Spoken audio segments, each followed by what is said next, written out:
ইতিমধ্যে আমরা দেখতে পাচ্ছি 797 আপ কুড়িগ্রাম এক্সপ্রেস ট্রেনটি মিরবাগ ঢোকার পূর্বে কোয়ালের পালার মধ্যে আটকে, এখন গাড়িটি আস্তে করে ব্যাক দেয়া হচ্ছে পিছনের দিকে। সামনে আবার দেখা যাচ্ছে যে দেখেন সামনে আবার কালকে ঝড়ের মধ্যে গাছ পড়ে গেছে।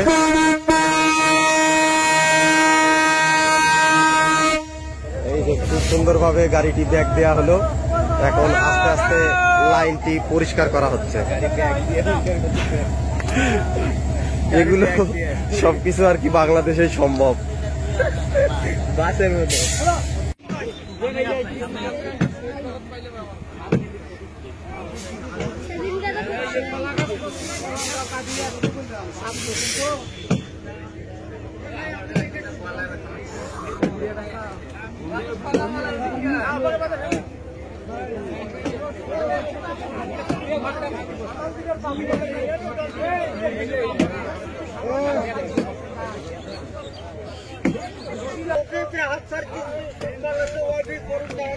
গাছটি কাটার জন্য অনেক মানুষ চেষ্টা করছে, অনেক চেষ্টার পরে গাছটি কাটা হলো।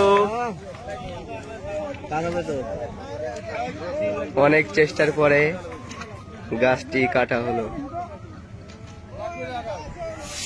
একটা গাছ কাটতে একটা রেলের 14টা বগিতে যতগুলো যাত্রী আছে সব যাত্রী এসে সহযোগিতা করলো। লাইন ক্লিয়ার হয়ে গেছে। 797 আপ কুড়িগ্রাম এক্সপ্রেস কালকে রাত 8:45 এসে আসছে কুড়িগ্রামের উদ্দেশ্যে। কুড়িগ্রাম ঢুকতেই লাইনের উপর দিয়ে অনেকগুলা গাছ পড়ে আছে। আমরা প্রথম খড়ের পালা লাইনের উপর পড়েছিল, ওটা সরানো হয়েছে। নেক্সট আরেকটা গাছ ছিল, ওটা মেহগুনি গাছ, বড় ছিল না, ওটা তাড়াতাড়ি সরিয়ে ফেলতে পারছি। এখন আমাদের আরেকটা গাছ লাইনের উপর পড়ে আছে, বড় একটা শিমুল গাছ। এটা এলাকার মানুষজন কাটতে পারছেন, অনেক বড় গাছ। এই গাছটা কাটার জন্য অনেক চেষ্টা করছে, কাটতেই পারতেছে না। গাছ কাটতে ফায়ার সার্ভিস চলে আসছে, সার্ভিস আমাদের মাঝে উপস্থিত হয়েছে। ফায়ার সার্ভিস গাছটা কাটবে।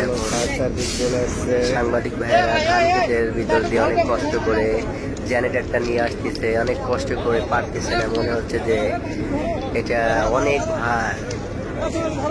গাছটা পাবলিকই অর্ধেক কেটে ফেলছে। এখন এরা আগে দেখাকে দেখাচ্ছে যে আমরা কাটছি, পাবলিক রেলের স্টাফ আমরা সবাই সহযোগিতা করছি গাছটি কাটার জন্য। বড় বড় ডাল দেখছেন, এগুলো আমরা সবাই কাটছি।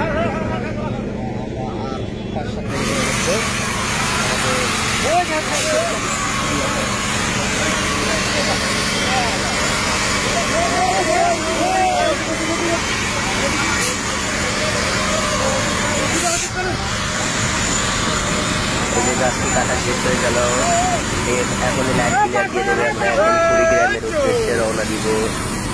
এখানে আমাদের গাছ সরাতে প্রায় 2 ঘন্টার টাইম লাগে।